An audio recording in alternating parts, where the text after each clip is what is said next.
에서 4절 말씀입니다. 로마서 10장 1절에서 4절 말씀. 우리 다 찾으셨으면 저와 여러분 한 절씩 교독해서 읽으시고 마지막 4절 합독해서 읽겠습니다. 신약성경 252쪽에 있습니다. 로마서 10장 1절에서 4절 말씀 제가 먼저 봉독합니다. 형제들아, 내 마음에 원하는 바와 하나님께 구하는 바는 이스라엘을 위함이니 곧 그들로 구원을 받게 함이라.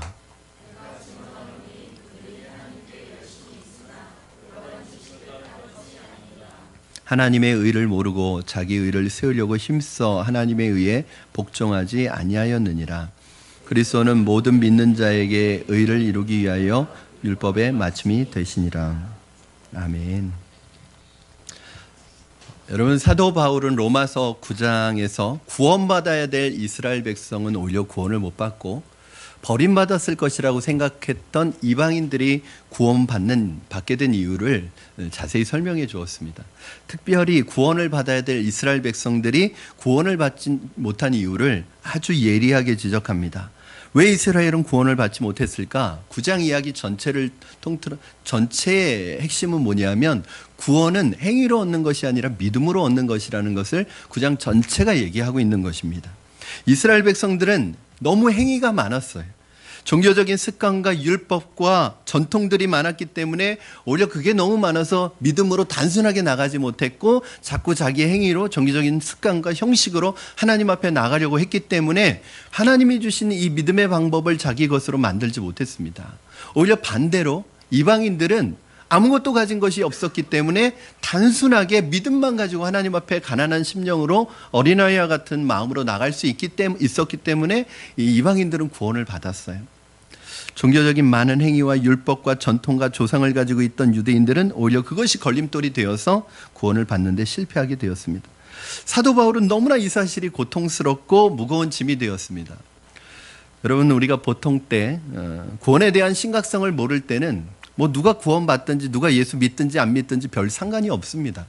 그런데 내 스스로가 이 구원에 대한 심각성을 느끼게 될 때 우리 마음속에 가장 가까운 사람에 대한 구원받지 못한 가족들에 대한 가까운 사람에 대한 안타까운 심정이 고통과 근심으로 변하게 되어 있어요. 사도 바울에게는 그 고통과 아픔이 있었습니다. 그런데 재밌는 것은 9장에도 나오고 10장에도 나오는데 그렇게 비판하고 자기 동족에 대해서 예리하게 분석하고 그 구원으로부터 멀어지는 자기의 동족에 대해서 책망을 했던 채찍질을 하는 이 사도 바울의 마음속에 그 동족에 대한 미움이 하나도 없다는 거예요. 분노가 하나도 없다는 거예요.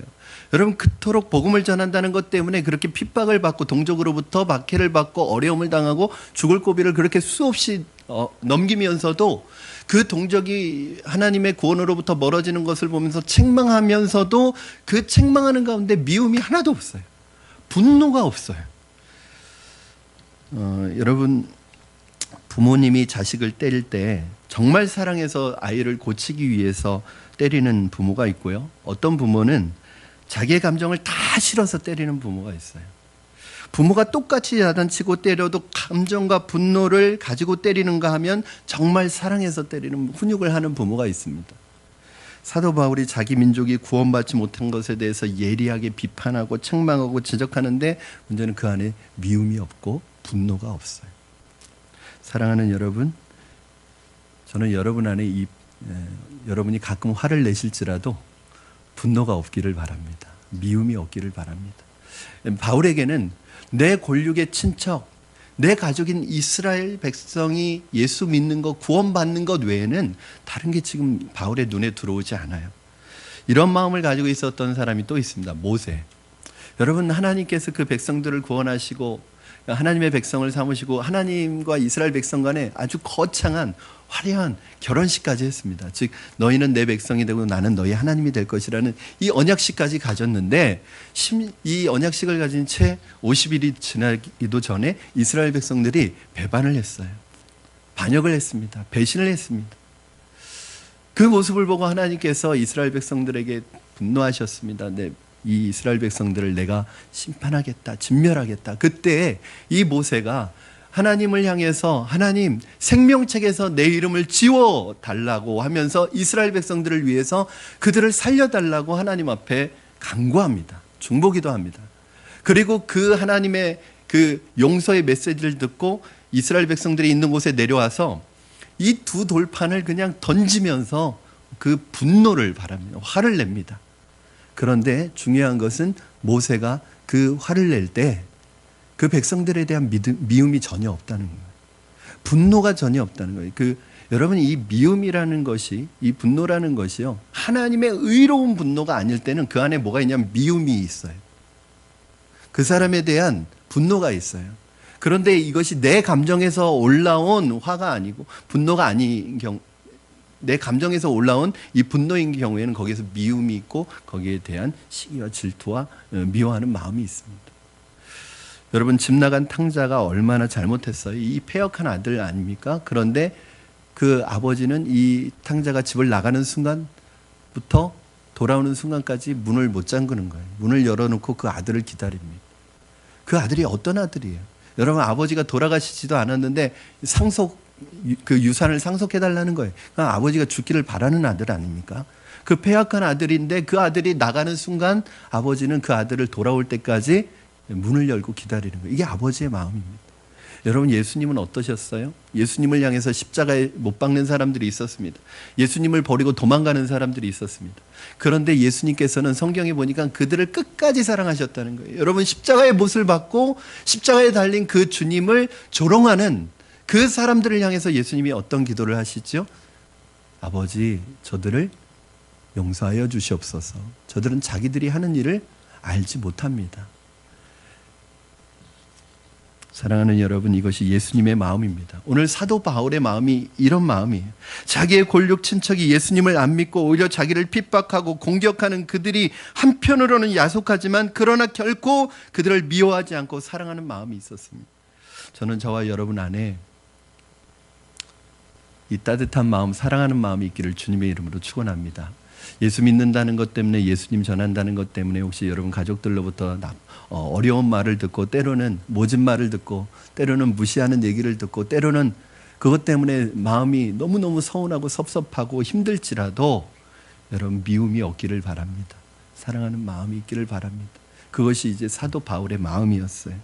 여러분, 놀라운 것은 이 9장 1절과 10장 1절, 오늘 이제 우리가 10장 1절을 봤는데 우리 9장 1절과 10장 1절에 보면 그 바울의 안타까운 마음에 어떤 변화가 일어나는데 발전이 됩니다. 그래서 여러분 9장 1절 먼저 한번 같이 읽어보시겠습니다. 자막을 통해서 한번 읽겠습니다. 시작. 내가 그리스도 안에서 참말을 하고 거짓말을 아니하노라. 나에게 큰 근심이 있는 것과 마음에 끼치지 않는 고통이 있는 것을 내 양심이 성령 안에서 나와 더불어 증언하노니. 여기 보면 큰 근심이 있다고 말하고요, 그치지 아니하는 근심이 있다고 말했습니다. 그런데 10장 1절을 보면 재밌는 표현으로 발전하는 것을 볼 수 있어요. 10장 1절 같이 읽겠습니다. 시작. 형제들아, 내 마음에 원하는 바와 하나님께 구하는 바는 이스라엘을 위함이니 곧 그들로 구원을 받게 함이라. 아멘. 10장 1절에서 9장 1절에서의 그 고통과 근심이 뭐로 변화되고 있어요, 여러분? 기도로 바뀌고 있어요. 그렇죠? 여러분, 사랑하면 고통은 기도로 바뀌는 것입니다. 여러분, 사랑하는 마음이 있다면 기도하게 돼 있어요. 사랑하는데 기도 안 한다? 여러분, 사랑하면 기도하게 돼 있습니다. 그러나 사랑하지 않으면 그 고통은 저주로 바뀌게 돼 있습니다. 저는 여러분의 모든 고통이 기도의 제목으로 바뀌기를 바랍니다. 여러분의 모든 고통이 기도로 변화되어지기를 바랍니다. 여러분, 10장 1절을 한번 다시 보시면, 형제들아, 내 마음에 원하는 바와 하나님께 구하는 바는 이스라엘을 위함이니 곧 그들로 구원을 받게 함이라. 여러분, 사도 바울의 고통과 기도의 제목이 무엇입니까? 바로 이스라엘의 구원이에요. 우리는 여기서 중요한 사실을 하나 발견하게 되는데, 복음을 경험한 사람은, 복음을 체험한 사람은, 복음을 맛본 사람은, 복음을 소유한 사람은 그 영혼에 대해서 끝까지 그 사람을 구원하고자, 한 영혼을 구원하고자 하는 간절함이 있다는 거예요. 여러분 10장 1절 말씀을 좀 이렇게 바꾸어 봤습니다. 바울의 심정을 좀 살려서, 하나님 이스라엘을 버리지 마세요. 하나님 이스라엘을 포기하지 말아주세요. 하나님 반드시 저 영혼들 돌아오게 될 것입니다. 하나님 끝내지 말아주세요. 이 마음이 21장 1절에 여러분 막 있는 거예요. 막 나타나고 있는 거예요. 여러분 그들은 이미 끝까지 갔습니다. 뭐 더 이상 할 방법이 없는 것 같아 보입니다. 그러나 사랑은 떠난 기차를 향해서도 기도하는 것입니다. 이미 다 끝난 것 같아 보여도, 가능성이 없는 것 같아 보여도 사랑은 포기하지 않는 것입니다. 사랑하는 여러분 포기하지 마십시오. 내 가족, 내 부모, 내 자녀, 또 내 형제들이 더 이상 방법이 없는 것 같아서 매년 새생명축제를 하고 또 여러분 틈나는 대로 그분들을 전도하려고 하는데 벌써 안 되는 것이 너무 반복되다 보면 내 마음속에서 내가 스스로 먼저 포기하게 돼요. 안 되는구나. 여러분 그러나 사랑은 포기하는 게 아니에요. 여러분 하나님 이 영혼 구원해 주세요. 내 남편 구해 주세요. 내 아이 구원해 주세요. 하나님 저 영혼이 지옥 갑니다. 어떻게 하면 좋습니까? 내가 무슨 대가를 치르서라도 하나님 저 사람 꼭 구해 주세요. 그 마음이 있는 거예요. 남의 자식 같으면 그냥 가라고 하면 됩니다. 포기하면 됩니다. 그러나 내 자식은 포기가 안 되는 거예요. 여러분 이단에 빠진 가족들 있는 분들을 보면요, 교회에서는 그렇게 우리가 얘기합니다. 이단에 빠진 사람은 구원할 수 없다고. 어떻게 그 사람이 돌아오기 힘들다고. 그 사람과 얘기하지 말라고. 그런데 여러분 내 가족 중에 내 자녀가, 내 부모가 이단에 빠져 있으면 그렇게 못해요. 어쩔 수 없다고 버리지 못하고, 어쩔 수 없다고 포기하지 못해요. 남이면 해요. 그러나 내 가족은 그게 포기가 안 되는 거예요. 저는 여러분이 여러분의 가족을 포기하지 않으면, 떠난 기차를 향해서라도 기도하면 하나님께서 반드시 그 기도를 들어주실 줄로 믿습니다. 그 마음이 있어야 해요. 여러분 구원에 대한 하나님의 생각과 이스라엘의 생각이 정반대예요.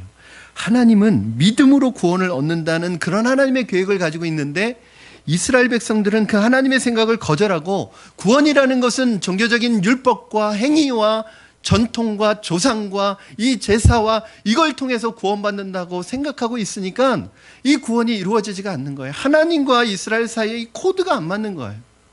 저는 여러분과 하나님의 코드가 맞기를 바랍니다. 하나님과 딱 맞아야 돼요. 어떤 분은 그런 착각을 하세요. 내가 하나님하고 친하다고 착각하고 있는 분이 있어요. 그런데 하나님은 안 친해. 무서운 것은 이렇게 하나님과 친하다고 착각하는 분들이요, 또 열심은 엄청나게 있어요. 너무너무 열심히 열정적으로 해요. 그런데 여러분 목적지에 가보니까 여기가 아니에요. 얼마나 불행하겠어요. 차라리 열심히 하지나 말지.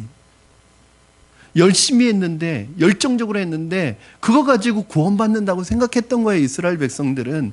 근데 번지수가 틀렸어요. 그러니까 중요한 것은 이런 형식이나 테두리가 아니에요. 겉모양이 아니에요. 본질이 중요한 것입니다. 이 사람들이요, 열심이 없었던 사람들이 아닙니다. 여러분 이스라엘 백성들이 열심으로 치면, 열정으로 치면 엄청난 사람들이에요. 그런데 뭐가 부족했던 거예요? 2절 말씀 한번 같이 보겠습니다. 2절 시작. 내가 증언하노니 그들이 하나님께 열심은 있으나 올바른 지식을 따른 것이 아니니라. 여러분 열심은 있으나 뭘 따르지 않은 거예요? 올바른 지식을 따르지 않은 거예요. 진리를 따르지 않은 거예요. 여러분 이런 현상들은 예수 오래 믿은 사람들에게서 나타나는 현상입니다. 너무 교회를 오래 들락달락거렸어요. 설교를 너무 많이 들어왔어요. 종교적인 형식이나 종교적인 행사도 익숙해요. 이 사람에게는. 기도도 기가 막혀요. 기도도 잘해요. 그런데 아닐 수 있다는 거예요. 이 사람들이 이스라엘 사람들이었어요. 여러분, 이스라엘 백성들은 너무나 하나님에 대해서 익숙해요. 제사를 드려요. 예배를 드려요. 율법을 지켜요. 많은 절기들을 지켜요. 얼마나 종교적인 행사에 익숙해져 있고 탁월한지 몰라요. 그런 종교적인 행사를 열심히 하면 구원받는다고 생각했던 거예요. 열심히 있었어요. 그런데 그 열심이 문제는 잘못되었다는 거예요. 우리는 여기에서 열심과 진리의 관계를 한번 살펴봐야 합니다. 모든 열심이 다 진리가 아니라는 것입니다. 물론 참 진리는 언제나 열정과 열심이 동반하게 되어 있습니다. 진리를 발견했는데 열정이 안 생긴다? 진리를 발견했는데 열심이 안 생긴다? 아니에요. 그러면 어떤 사람이 예를 들어서 진리를 발견했다고 가정해 보는 거예요. 박사학위 논문을 쓰는데 이게 안 돼요. 1년, 2년, 3년 결론이 안 맺어지는 거예요. 이 논문을 써야 되는데 이게 실험을 해도 20번, 20번, 30번, 100번 했는데도 이게 잘 안 되는 거예요. 뭐가 안 맞았는지 결론이 안 나는 거예요. 그래서 논문의 결론을 못 내리고 있는 거예요. 그런데 이 사람이 어느 날 갑자기 잠깐 졸았는데 졸다가 갑자기 아이디어가 떠올랐어요. 해보니까 이게 딱 떨어지는 거예요. 진리를 발견한 거예요. 원리를 발견한 거예요. 그러니까 이 사람이 그냥 가만히 있을 수 없는 거예요. 기쁜 거예요. 여러분, 미친 사람 소리 들어도 좋은 거예요. 여러분 잘 아는 아르키메데스가 그 안 되던 게 그냥 목욕하는 순간에 이게 떠올라가지고 그냥 옷도 안 입고 거리를 질주했잖아요. 미친 사람이라고 해도 그 사람 귀에는 안 들리는 거예요. 왜요? 진리를 발견한 사람 안에는 그 열정이 있고 열심이 있고 헌신이 있어요. 만약에 진리를 발견했음에도 불구하고 진리를 소유했음에도 불구하고 당신이 열정이 없다면, 열심이 없다면, 여러분 흥분이 없다면 여러분 우리의 진리가 한번 점검해 보셔야 합니다. 여러분, 진리는 결코 차디찬 것이 아닙니다. 행동하지 않는 지성이 지성이 아닌 것처럼 열정이 없는 진리는 진리가 아닙니다. 진짜 진리는, 진짜 지식은 왜요? 살아있는 거거든요. 감정이 있는 거거든요. 흥분하는 것이거든요. 열정이 나오게 되어 있습니다. 그러나 우리가 한 가지 생각해 볼 것이 있습니다. 모든 열정과 모든 열심이 또 진리가 아니라는 거. 여러분, 진짜 진리는 열정과 열심과 헌신을 동반해요.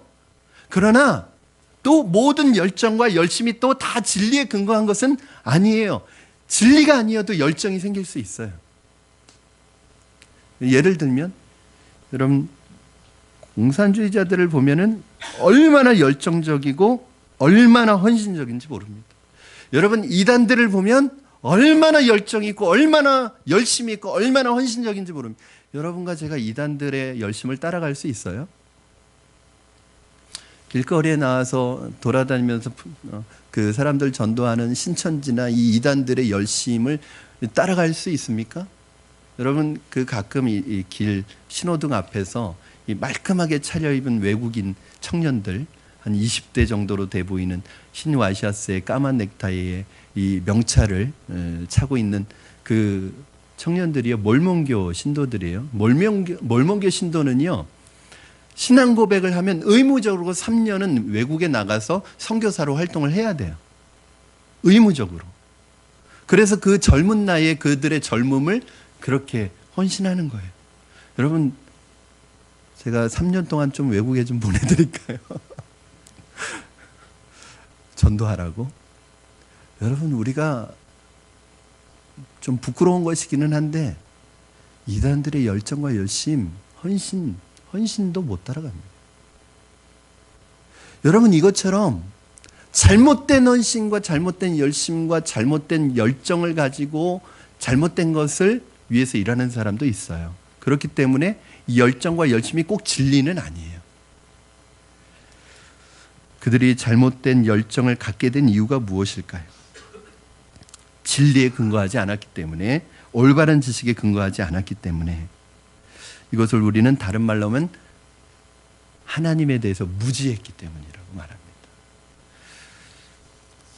그러면 그들이 생각했던 하나님에 대한 무지는 무엇일까요? 여러분이 하나님에 대해 우리가 갖는 무지는 무엇일까요? 3절 말씀 같이 읽겠습니다. 시작. 하나님의 의를 모르고 자기 의를 세우려고 힘써 하나님에 의해 복종하지 아니하였느니라. 아멘. 여러분 3절을 보면 뭐라고 말씀하고 있습니까? 첫 번째는 이스라엘 백성들은 뭘 몰라요? 하나님의 의를 모르고. 여러분 이게 무엇입니까? 이게 하나님에 대한 무지예요.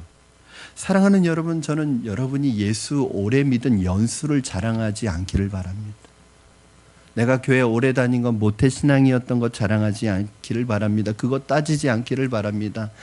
성경 말씀 열심히 배우세요. 성경 잘 읽으세요. 기도하셔야 합니다. 그게 더 중요해요. 자기식으로 성경 읽지 마세요. 그리고 정말 성령의 인도하심을 받으십시오. 그리고 우리는 언제나 내가 수정되어야 할 만한 결심이 있어야 돼요. 하나님이 수정하시는 게 아니에요. 하나님이 수정될 필요 없어요. 여러분 우리가 수정돼야 돼요. 하나님의 말씀 앞에서 성경 앞에서 잘못되었으면 언제든지 내 가치관, 내 의지, 내 방법, 내 생각 바꿀 용의가 있어야 해요. 이게 진정한 용기입니다. 우리는요 하나님의 성경을 읽으면서 자꾸 성경을 바꾸려고 그래요. 내가 바뀌려고 하는 게 아니라 이 하나님의 말씀 앞에서 내가 바뀌려고 하는 게 아니라 나를 기준으로 성경을 막 자꾸 바꿔요. 성경을 수정해버려요. 내 뜻대로. 여러분 그러면 우리가 주인이 되는 거예요. 그들은 하나님에 대해 무지했어요. 뭘 몰랐냐면 하나님의 의를 모르고 그들은 교회는 왔다 갔다 했습니다. 종교적인 행사에 열심히 참여했어요. 그러나 알고 보니까 그 속을 들여다보니까 아무것도 없는 거예요. 텅 비어 있는 거예요. 여러분 하나님의 의가 없는 사람은요 아무리 겉으로 화려해 보여도 텅 비어 있는 거예요. 제가 그런 말씀 드리잖아요. 하나님을 소유한 사람은 이 세상에서 가진 게 없어 보여도 하나님이 그 사람을 볼 때 그 사람 안에는 뭔가 가득 차 있는 사람이에요. 풍성한 사람이에요. 영적으로 부자예요. 그런데 세상에 물질도 있고 지위도 있고 세상에 성공도 있고 다 가졌어요. 그런데 하나님이 없어요. 그러면 그 사람은 하나님이 볼 때 텅 비어 있는 사람이에요. 인생에 헛수고하고 있는 사람이에요. 하나님이 우리를 이 땅에 보내신 목적을 모르고 방황하고 있는 사람이에요. 여러분 왜 사람의 속에 허전함이 있습니까? 왜 사람의 속에 공허함이 있습니까? 먹는 거 걱정 없잖아요. 세상에서 배울 만큼 배웠잖아요. 세상에서 마음껏 누리고 있는데 왜 그 사람 마음속에 마음에 허전함이 있고 공허함이 있습니까? 비어있기 때문에 그런 거 아니겠습니까? 텅 비어있는 거예요. 하나님이 보실 땐 모르겠어요. 세상 사람들이 볼 땐 그분을 부러워할지는 모르겠어요. 그러나 하나님의 기준에서 볼 땐 너 아무것도 없구나. 너 비어있구나. 그럼 그 빈 것은 자기가 잘 알아요. 인생에 기쁨이 없어요. 만족이 없어요. 못 먹어서가 아니에요. 직장이 없어서가 아니에요. 직장에서 높은 위치에 있지 않아서가 아니에요. 남들이 볼 땐 부러워할 만한 사람이에요. 근데 마음에 기쁨이 없어요. 왜요? 아무것도 없어요. 여러분 하나님의 의에 대해 무지하니까 어떤 결과를 가져와요? 3절 보니까 3절은 세 토막으로 나누어지는데 첫째는 하나님의 의를 모르고 하나님의 의에 대해서 모르니까 무지하니까 어떤 결과가 나요? 두 번째 자기 의를 세우려고 합니다. 하나님의 의를 모르니까 자기 의를 세우려고 해요. 자기 주장이 많은 거예요. 자기 변명이 많은 거예요. 자기 생각이 많은 거예요. 여러분 인간의 의는 걸레와도 같습니다. 인간의 의라는 것은 더러운 걸레와도 같아요. 절대 인간의 의로는 우리를 구원하지 못합니다. 자기를 구원하지 못합니다. 인간의 죄로 말미암아 더러워진 그 의는 아무 능력이 없습니다. 그런데 사람들이 하나님의 의에 대해서 모르니까 이 아무 능력이 없는 자기의 의를 가지고 자꾸 내세우는 거예요. 이렇게 자기의 의를 내세우면 또 어떤 결과가 일어납니까? 힘써 하나님의 의를 어떻게 해요? 복종하지 않냐. 복종하지 않는다는 말은, 순종하지 않는다는 말은 다른 말로 하면 반항하는 거예요. 반항하는 거예요. 예수 믿는데도 자꾸 반항적이고 비판적이에요. 부정적이에요. 싸우려고 덤벼들어요. 여러분 이거 뭔가 잘못된 것 아니에요? 이스라엘 백성들은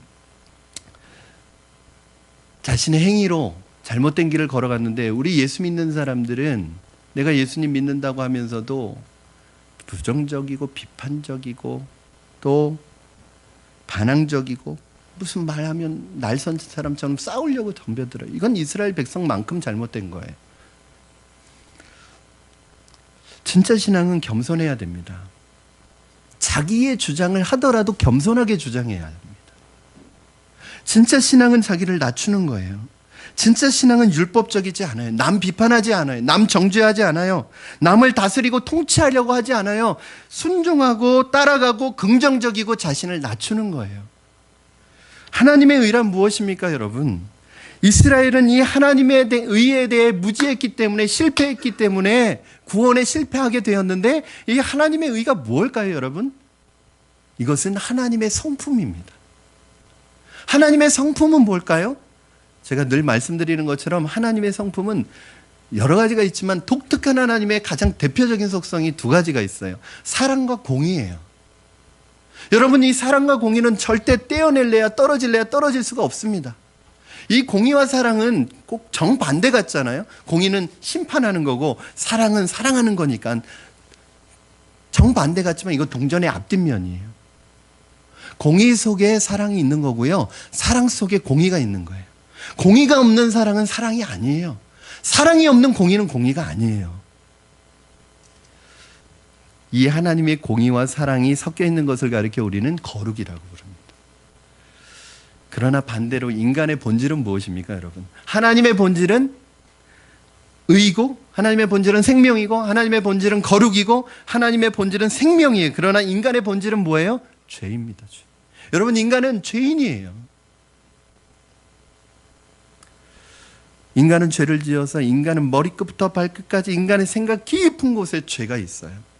로마서 3장 10절에서 12절 말씀에 기록된 바 의인은 없나니 하나도 없으며 깨닫는 자도 없고 하나님을 찾는 자도 없고 다 치우쳐 함께 무익하게 되고 선을 행하는 자가 없나니 하나도 없도다. 이게 성경의 진단이에요. 인간은 죄인이라는 거예요. 선을 행하는 자가 하나도 없고 의인은 없나니 하나도 없대요. 예외가 없다는 거예요.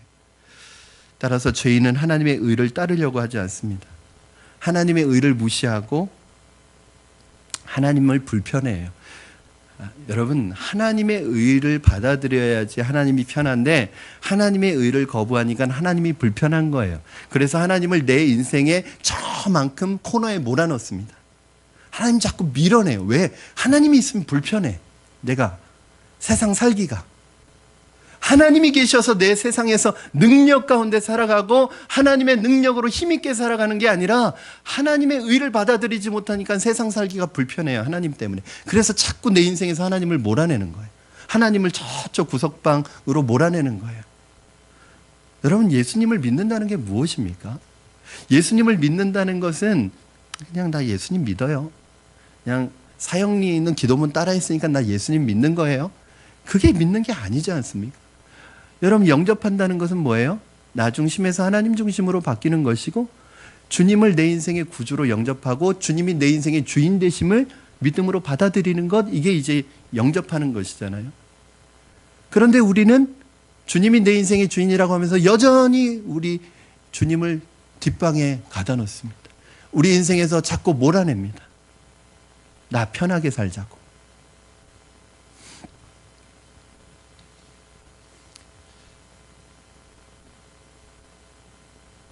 여러분, 그리고 그렇게 되니까 하나님을 내 인생에서 자꾸 몰아내니까 누가 나타나는 거예요? 내가 나타나는 거예요. 내 생각, 내 철학, 내 고집, 내 주장, 나의 의, 자기가 옳고 하나님이 틀리다는 거예요. 하나님 믿는 것도 그래요. 여러분, 성경대로 믿지 않고 자기식대로 믿으려고 그래요. 이게 문제예요. 여러분, 성경을 성경대로 믿으시기 바랍니다. 내 본능, 내 의지, 내 취향, 내 문화대로 예수 믿으면 그거 좋은 것 같지만 믿으면 믿을수록 하나님하고 멀어져요. 왜 내 방식대로 신앙생활합니까? 왜 내 고집대로 신앙생활합니까? 내가 그리스도와 함께 십자가에 못 박혔나니 그런즉 이제는 내가 산 것이 아니요 내 안에 그리스도께서 사신 것이라. 이제 내가 육체 가운데 사는 것은 내가 사는 것이 아니라 나를 위하여 자기 몸을 버리신 하나님의 아들을 믿는 믿음 안에서 사는 것이라고 우리가 고백하면서 왜 자꾸 내 방식대로, 내 의지대로, 내 마음대로, 내 고집대로, 내 편한 대로 신앙생활을 해야 합니까? 그런데 그렇게 하면요, 하면 할수록 하나님과 더 멀어져요. 여러분 성경대로 믿으셔야 합니다. 말씀대로 믿으세요. 인간의 의로는 인간을 구원할 수 없습니다. 인간을 구원할 수 있는 것은 하나님의 거룩과 하나님의 의예요. 그런데 이 하나님의 의는 어떤 방법으로도 얻을 방법이 없다는 게 참 어려운 거예요. 돈으로도 얻을 수 없습니다. 어떤 보상을 해서 구원받지 못합니다. 오직 예수 그리스도를 믿음으로 말미암아 이 하나님의 의가 내 것이 되는 거예요. 그런데 이스라엘 백성들은 이렇게 하지 않은 거예요. 오직 하나님 예수님을 믿음으로 하나님의 의가 우리의 것이 된다고 했는데 이스라엘 백성들은 너무나 자기들이 가진 게 많았기 때문에 율법도 있었고 조상도 있었고 형식도 있었고 종교적인 전통도 있었기 때문에 아이고 그 믿음 하나 가지고 구원 얻는다고 말도 안 돼. 우리가 지금까지 지켜오고 이렇게 힘들게 지켜온 이건 그럼 뭐야? 이거 버릴 수 없어. 여러분 있는 게 불행이에요. 저는 하나님이 저를 부르실 때 부르심에 순종하기가 그래도 어렵지 않았습니다. 왜냐하면 버릴 게 별로 없었어요. 가지고 있는 것도 없었고, 여러분 가지고 있는 게 많은 분들은 고민 많이 돼요. 신앙생활 하면서. 그것조차도 내려놓을 수 있다면 참 귀한 일이겠지만 어느 날 부자 간원이 예수님을 찾아와서 예수님과 얘기 끝에 예수님이 네가 네 재물을 가난한 자들에게 나눠주고 나를 따르라 하니까 그 젊은 부자가 고민하면서 돌아갔더라. 그 이후로는 그 사람의 이름은 등장하지 않습니다. 예수님의 제자가 될 수 있었던 사람인데 그 사람에게는 물질이 많아서 주님을 따르지 못한 그 부자가 돌아가고 나서 예수님이 뭐라고 말씀하세요? 부자가 천국 가는 것이 이렇게 어렵다. 낙타가 바늘길을 통과하는 것만큼 통과하는 것보다 어렵대. 그거면 진짜로 여러분 낙타가 바늘길 통과하는 게 가능해요? 불가능해요? 불가능하죠. 그럼 부자가 천국 가는 게 불가능하단 말이에요? 아니에요. 그 과장법이에요. 과장법. 그만큼 어렵다는. 왜? 이 부자에게 있어서는 그 물질이 하나님이 될 수 있기 때문에. 하나님 의지하지 않죠. 물질 의지하죠. 돈 많은 사람들. 그래서 예수 믿는다고 하면서도 다 자기 마음대로 사는 거예요. 여러분 진짜 영적인 패배는 내가 도덕적으로 실패하거나 잘못한 데 있는 것이 아니라 믿음을 떠나 율법으로 돌아가는 것입니다. 이게 문제예요. 대부분의 사람들은 도덕적인 실수나 윤리적인 실수에 더 예민해요. 그렇죠? 요즘 더 그렇잖아요. 저 사람 윤리적으로 저기 실수했고 저런 잘못이 있대. 되게 예민해요. 본인은 안 그런 것처럼. 그런데 여러분 믿는 사람에게 있어서는 물론 그것도 잘못이지만 더 큰 위기, 더 큰 위험은 뭔지 아세요? 믿음으로 구원받고 은혜로 구원받은 사람이 다시 율법으로 돌아가는 거예요. 우리 처음 예수 믿을 때는 다 예수 은혜로 구원받았습니다. 나 같은 죄인 살리신 그 은혜에 놀라워하면서 막 콧물 눈물 흘리면서 그렇게 은혜 받은 게 감사했어요. 은혜 받으니까 모든 것이 다 좋은 거예요. 다 은혜가 되고 다 용서가 돼요. 내가 은혜가 있으니까. 근데 한 3년 정도 신앙생활하면 율법으로 다시 돌아가. 그래가지고 내가 새벽기도 몇 년 했는데, 내가 11조를 하는데, 내가 장로인데, 내가 순장인데 하면서 따지기 시작하고 비판하기 시작하는 거예요. 그러니까 이 사람이 이제 비판하기 시작해요. 남을 정죄하기 시작해요. 그러니까 감사가 없어요. 은혜로 예수 믿었다가 전부 율법으로 돌아가 버려요. 행위로 가는 거예요. 습관으로 가는 거예요. 여러분 감사가 없어져요. 은혜가 없어져요. 여러분 율법으로 돌아가면요, 여러분 자가 진단할 수 있어요. 은혜가 없어요. 감사가 없어져요. 남이 안 좋은 것만 보여요. 남 비판할 거리만 보여요. 근데 은혜가 있으면 그게 안 보여요. 여러분 은혜가 있을 때 마음의 평화가 있습니다. 그러나 율법으로 돌아가는 순간 마음의 평화를 잃어버립니다. 혹시 여러분 가운데 마음의 평화를 잃어버린 분들이 계시다면 율법으로 돌아간 것 아닙니까? 은혜에 있다면 마음은 절대로 불안하거나 평안을 잃어버리지 않습니다. 왜? 내가 은혜 받은 것을 생각하면 내가 전도를 했든 내가 개척교회를 했든 내가 11조를 했든 봉사를 했든 이거 내가 한 게 아니거든요. 하나님이 은혜 주셔서 하나님께서 주셔서 한 것이지 내가 한 것이 아닙니다. 그러니까 오히려 내가 뭐 한 것 때문에 누군가 나를 칭찬하고 나에게 잘했다고 칭찬하면 오히려 그게 더 부끄러워요. 왜? 내가 한 게 아니거든요. 내가 봉사한 게 아니거든요. 내가 뭐 섬긴 게 아니거든요. 그것조차도 하나님이 주셔서 한 거라서 누가 칭찬하는 게 되게 부담스러워요. 창피해요. 오히려 그게 칭찬받을 게 아닌데. 그런데 율법으로 돌아가면 어떻게 되죠, 여러분? 내가 했다 이럽니다. 뭐 내가 한 건데 자꾸 자기를 드러내고 자꾸 자기를 과시하고 교만해지고 오만해지기 시작합니다. 마음의 행복을 잃어버리기 시작합니다. 평화가 사라지기 시작합니다. 저는 여러분 안에 하나님의 은혜가 머물기를 주님의 이름으로 축원합니다. 저는 나이가 60이 되든 70이 되든 80이 되든 예수님 처음 만났을 때 그 어린아이와 같은 심정으로 기뻐하고 즐거워하고 행복했던 그 은혜가 여러분 잃어버리지 않기를 바랍니다. 얼마나 좋아요. 저는 그런 분들 많이 봤어요. 연세가 그렇게 드셨는데도 보면 어린아이 같아요. 그런 분들은 순수해요. 그냥 날마다 기뻐요. 감사해요. 환경이 좋아서 그런 게 아니에요. 제가 권사님들 보면 제가 전에 교회 섬겼던 권사님들 다 독거노인들이에요. 좁은 방 안에서 혼자 사셔요. 겨울에 연료비 아끼려고 뗄 것도 안 떼세요. 그런데 그분들 보면 그냥 기쁜 거예요. 감사한 거예요. 주님 만난 것 때문에. 여러분, 저는 우리 성도님들이 나중에 50, 60, 70, 80이 돼도 90이 돼도 처음 구원받은 그 하나님의 은혜를 잊어버리지 않기를 바랍니다. 그게 신앙생활이에요, 여러분. 근데 이게 한 3년, 4년 신앙생활하면 그 은혜는 다 없어지고 자꾸 내가 뭘 하려고 행위로 돌아가고 율법으로 돌아가고 형식으로 돌아가고 습관으로 돌아간단 말이죠. 감사해서 즐거워서 하는 게 아니야.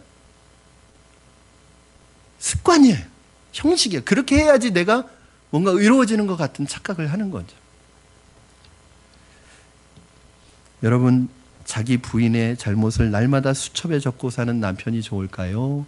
아니면 부인의 실수와 잘못을 모른 척 해주는 남편이 좋을까요? 여러분, 만약에 부인이 남편의 실수를 매일 수첩에 적는다고 생각해 보세요. 어떻게 살아요? 여러분, 하나님이 여러분의 잘못과 실수를 매일 수첩에다 적고 계신다고 생각하면 어떻게 신앙생활 하겠어요? 오늘 누가 지각했구나. 오늘 누가 성경 공부 빠졌구나. 오늘 누가 가면 안 되는데 갔구나. 이거 하나님이 다 적고 계신다면 여러분 누가 신앙생활 하겠어요? 여러분의 가정에 은혜가 있기를 바랍니다. 여러분의 직장에 하나님의 은혜가 넘치기를 바랍니다. 여러분의 삶에 이 하나님의 은혜가 중단되지 않기를 바랍니다. 사랑하는 여러분, 인간의 자기의는 절망하고 좌절한다는 것을 꼭 기억하십시오. 우리를 구원하는 이 하나님의 의는 오직 우리를 구원하는 이 의는 하나님의 의밖에 없어요. 이 의는 뭐하고 비슷하냐면 하늘에 있는 별을 따는 것과 같습니다. 여러분, 아무리 높이 뛰기를 잘해도 별을 딸 수 없어요. 아무리 비행기를 타고 가도 별 딸 수 없어요. 미사일을 보내도 인공위성을 보내도 쏴도 별을 딸 수 없어요. 내 노력과 내 방법과 내 행동, 내 행위로 절대 별을 딸 수 없어요.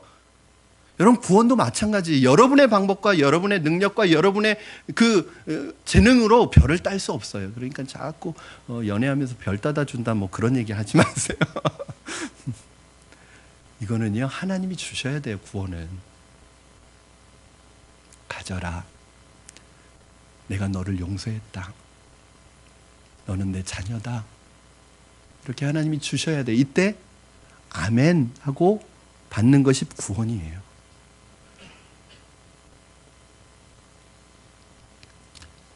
따라서 구원은 하나님의 의로 이루어지는 것이지 내 의로 이루어지는 것이 아닙니다. 자, 우리 이제 두 가지 결론을 내려야 합니다. 하나님의 의냐, 내 의냐. 이스라엘 백성들은 하나님의 의에 대해서 무지했고 반대로 자기 의를 세우려고 했던 것이 이스라엘 백성들입니다. 그래서 구원에 실패했습니다. 예수 믿고 나서도 하나님의 의를 의지하기보다 자꾸 내 의를 내세우는 분이 있다면 힘드실 거예요. 하나님의 의와 여러분 두 가지 이 원리를 잘 이해하셔야 되는데, 하나님의 의는 하나님의 사랑의 원리에 기초합니다. 자기 의는 똑같은 거예요. 여러분 하나를 가르쳐주면 둘을 아셔야죠. 하나님의 의는 뭐에 기초예요? 하나님의 사랑에 기초예요. 그러면 자기 의는 뭐에 기초할까요? 자기 사랑에 기초하는 거예요. 하나님의 사랑의 원리냐? 무엇을 하든지 이것이 하나님을 사랑해서 한 것이냐? 하나님 사랑하기 때문에 한 것이냐? 내가 어떤 것을 하든지 어떤 선택을 하든지 그것이 하나님을 사랑하는 사랑의 원리로 한 것이라면 그건 하나님의 의예요. 그런데 어떤 일을 결정하면서 순 자기의 이익, 자기의 유익, 자기 사랑에 기초해서 하는 것은 다 자기 의예요. 여러분, 이것은 자기를 사랑하지 말라는 말이 아니에요. 크로스웨이라는 성경 공부가 있습니다. 우리 교회에서는 하지 않지만 뭐 사랑의 교회나 뭐 이제 그 제자 훈련하는 교회에서 하는데 저는 별로 그거보다 저희 성경대학이 훨씬 낫다고 생각해서 그걸 안 하는데요. 이 크로스웨이에서 죄인을 어떻게 표현하냐면 이렇게 표현합니다. 이게 뭐냐 하면 하나님께 가야 될 사랑과 이웃에게 가야 될 사랑을 보내지 않고 자기에게 다 사랑을 보내는 거예요. 여러분, 진짜 자기 사랑은요, 자기를 하나님 안에서 발견하고 자기를 하나님의 의로 채워야지 그게 진짜 자기 사랑이에요. 그게 자존감이에요. 하나님 안에서 내가 어떤 존재인지를 여기고 나를 귀하게 여기는 게 그 자존감이고요. 그냥 다 필요 없어. 그냥 나만 위해서 나만 사랑해서 하는 건 이건 자존감이 아니라 이건 오히려 열등감에서 기인하는 거예요. 이게 뭐예요? 이게 죄래요. 성경에서 말하는. 여러분, 죄가 우리는 뭐 거창하게 흉악한 죄를 짓고 나쁜 죄를 짓는 게 죄인지 알았는데 자기 사랑이 죄라는 거예요. 여러분은 어떤 일을 판단하고 결정하시고 행동하실 때 어떤 원리에 기초해서 행동하십니까? 심지어는 남을 돕는 봉사도 어떤 내 유익을 위해서 하는 건 아닙니까? 혹시 누굴 도와주는 것조차도 하나님을 사랑해서가 아니라 내가 어떻게 하면 내 의가 드러나기 위해서 하는 것 아닙니까? 그럼 그거는 뭘 했느냐에 상관없이 자기 의예요. 여러분, 자기 의를 내세울수록 비참해진다는 사실을, 길이 없습니다, 막다른 골목으로 간다는 사실을 여러분 기억하십시오. 여러분의 의를 내려놓고 하나님의 의를 받아들이십시오. 이것이 구원입니다. 그렇다면 이 하나님의 의를 받아들일 수 있는 방법이 무엇입니까? 어떻게 하면 이 하나님의 의를 우리의 것으로 삼을 수 있죠?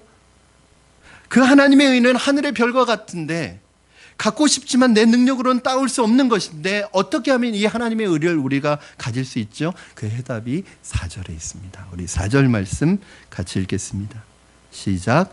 그리스도는 모든 믿는 자에게 의를 이루기 위하여 율법의 마침이 되시니라. 아멘. 그 해답은 예수 그리스도입니다. 할렐루야. 여러분, 예수님 안에 하나님의 의가 나타났습니다. 왜냐하면 예수님은 죄가 없으시기 때문입니다. 따라서 누구든지 예수를 만나는 사람은 하나님의 의를 볼 수 있습니다. 따라서 누구든지 예수를 만나는 사람은 하나님의 의를 옷 입을 수 있습니다. 모든 사람은 예수님이 필요합니다. 왜요? 그분 안에 생명이 있는 거예요. 그분 안에 의가 있는 거예요. 또 증거는 이것이니 하나님이 우리에게 영생을 주신 것과 이 생명이 그의 아들 안에 있는 그것이니라. 아들이 있는 자에게는 생명이 있고 하나님의 아들이 없는 자에게는 생명이 없느니라. 즉 하나님의 생명은 아들 안에 있기 때문에 그 아들을 모셔드릴 때 그 생명이 우리 안에 오는 거예요. 여러분 안에 생명이 있다면 여러분 안에 놀라운 은혜가 있을 줄로 믿습니다. 여러분, 다른 방법 없습니다. 예수 그리스도 외에는 하나님이 우리에게 구원 얻을 만한 이름을 주신 적이 없습니다.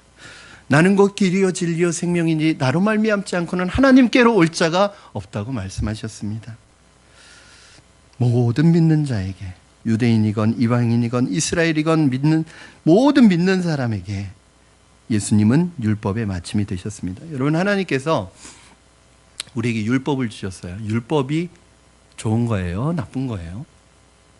율법주의라는 말 때문에 율법 자체를 나쁘게 보시지만 율법은 나쁜 게 아니에요. 율법은 좋은 거예요. 선한 거예요. 의로운 거예요. 하나님의 말씀이에요.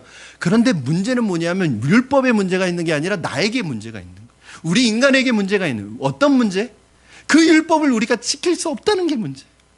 율법 앞에 서면 나는 작아지게 돼 있어요. 율법 앞에 서면 나는 좌절하게 돼 있고 절망하게 돼 있어요. 여러분, 말씀을 듣고 말씀대로 살아가려고 하는데 삶으로 돌아가면 여지없이 무너지는 나를 보면서 여러분, 나의 자신에 대해서 막 가슴을 치면서 좌절해요. 절망해요. 나는 왜 이럴까? 그게 율법이에요. 율법은 좋긴 좋은데 지키려고 하면 좌절하고 절망하게 됩니다. 내가 살인은 안 할 수 있어요. 그러나 다른 사람을 미워하지 않지는 않아요. 여러분, 죄인은 율법을 절대 지킬 수 없습니다. 그래서 하나님께서 이렇게 율법을 지킬 수 없는 사람들을 위해서 뭘 만드신 거예요? 성막을 만드신 거예요. 성막, 구약에. 그래서 이 성막에 와서 짐승을 죽여서 그 짐승의 피를 제단에 뿌리면 내 대신 죽어준 그 짐승 때문에 내가 죄를 용서받는 거예요. 그런데 예수님이 오시고 나서 예수님이 십자가에 달리셨을 때 성전과 성소와 지성소를 가리고 있던 휘장이 위로부터 아래로 갈라졌습니다. 무슨 뜻이에요? 성소와 지성소의 경계가 없어졌습니다. 예수님이 당신이 직접 제물이 되셔서 매번 죄를 지을 때마다 짐승의 피를 흘려야 됐는데 하나님의 아들이신 예수님이 십자가에서 달려 죽으심으로 단번에 완전한 제사를 드리셔서 우리의 속죄를 완전히 이루셨어요. 할렐루야. 저와 여러분의 죄는 여러분, 과거의 죄뿐만 아니라 현재 여러분의 죄뿐만 아니라 언젠간 여러분이 연약해서 지을 수 있는 미래의 죄까지 다 속해진 것임을 여러분 믿으시기 바랍니다. 여러분, 예수님의 피가요 그렇게 째째한 게 아니에요. 그렇게 능력이 없는 게 아니에요. 여러분의 죄 하나 사할 수 없는 그 보혈이 아니란 말이에요. 여러분, 나는 율법을 지킬 수 없는 존재이지만, 이 세상 누구도 율법을 지킬 수 없지만 율법을 완벽하게 완전하게 지키신 분은 예수님 한 분밖에 안 계세요. 그 율법을 완전하게 지키시고 완성하신 그 예수님을 나에게 받아들이고 내 마음속에 모셔드리면 나는 부족하고 나는 연약해서 율법대로 살아갈 수 없는 연약한 죄인이지만 하나님께서 우리를 보시는 것이 아니라 우리가 믿고 있는, 우리가 덧입고 있는 그 예수님의 의의 옷을 보시고 우리를 의롭다고 인정해 주시는 것입니다. 여러분, 이게 은혜입니다. 내가 뭘 잘해서, 내가 뭘 착해서, 내가 선해서 은혜가 아니라 그럼에도 불구하고 우리를 받아주시는 그것이 은혜입니다. 그런데 이스라엘이 안 믿겠다고 버틴 거예요. 혹시 이곳에 교회는 나오지만 이 하나님의 방법을 아직 받아들이지 못하고 계신 분이 계시다면 여러분, 이 방법을 받아들이셔야 합니다. 저는 그런 은혜가 있기를 바랍니다. 말씀을 정리합니다. 여러분, 율법으로 돌아가지 마십시오. 은혜 안에 머무르세요. 죽을 때까지 은혜가 있는 분들이 되시기 바랍니다. 은혜의 신앙생활 하세요. 남 비판하고 부정하고 욕하고 얽어매고 저주하는 이런 역할 하지 마시고 풀어주고 축복해주고 싸매어주고 그런 역할 하시기 바랍니다. 어떤 사람은 가정을 분열시키는 사람이 있어요. 공동체를 깨는 역할을 하는 사람이 있어요. 그 사람들의 말이야 다 진리를 위해서 한다고 해요. 사랑하는 성도 여러분, 오늘 저는 여러분 안에 하나님의 은혜가 머물기를 바랍니다. 은혜의 삶을 사시기를 바랍니다. 우리의 의를 이루기 위하여 우리의 율법의 마침이 되신 그 예수님의 은혜가 저와 여러분의 삶에 풍성하게, 풍족하게, 넉넉하게 흘러넘치기를 주님의 이름으로 축원합니다. 우리 시간에 같이 찬양했으면 좋겠습니다. 우리의 힘이 아니라, 우리의 능력이 아니라, 우리가 자격 없지만 오늘 주님 앞에 주님의 보좌에 나아갈 때 하나님 우리를 받아주시고 완전하신 주님의 보혈의 능력이 오늘 우리를 하나님의 의로 덧입혀 주시옵소서. 우리 이 시간에 이 찬양 하나님 앞에 우리의 고백으로 드리겠습니다.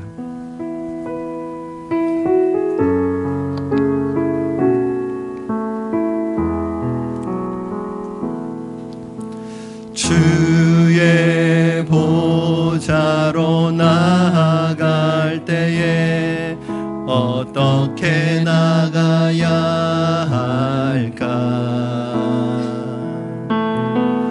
나를 구원한 주의 십자가 그것을 믿으며 가네.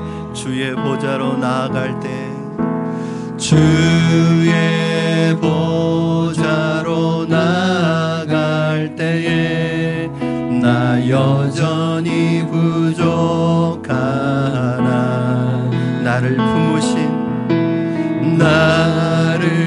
품으신 주의 사랑 그것을 믿으며 가네. 자격 없는 내 힘이 아닌, 자격 없는 내 힘이 아닌 오직 예수님의 보혈로, 오직 예수님의 보혈로.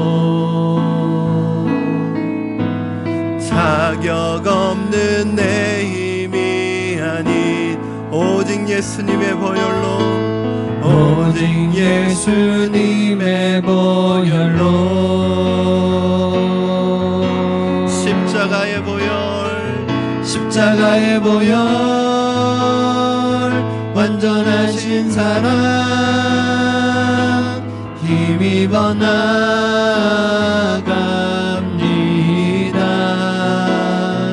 십자가의 보혈, 완전하신 사랑 힘입어 예배합니다. 자격 없는 내 힘이 아닌, 자격 없는 내 힘이 아닌 오직 예수님의 보혈로.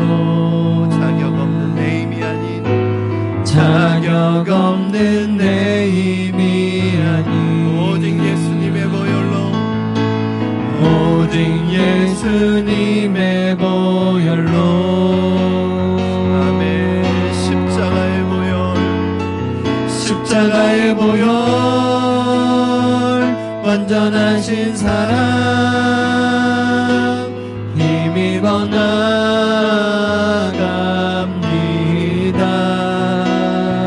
십자가의 보혈, 완전하신 사랑 힘입어 예배합니다.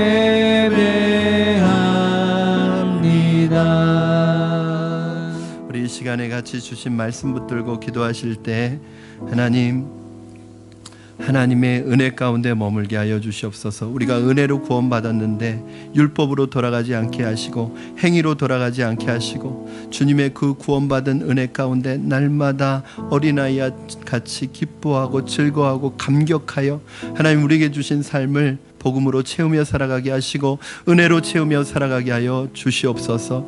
하나님, 예수님의 하나님 아버지 의만 나타나게 하시고 나를 통하여 예수님의 의와 하나님의 의가 나타나게 하여 주시고 절대로 우리에게서 내 의가 나타나지 않게 하시고 나를 자랑하지 않게 하시고 나를 과시하지 않게 하시고 내 주장과 내 고집과 모든 것들 주님의 십자가 아래에 내려놓게 하여 주시옵소서. 우리 이 시간에 주신 말씀 붙들고 합심하여 기도하고 결단합니다. 살아계셔서 역사하시는 하나님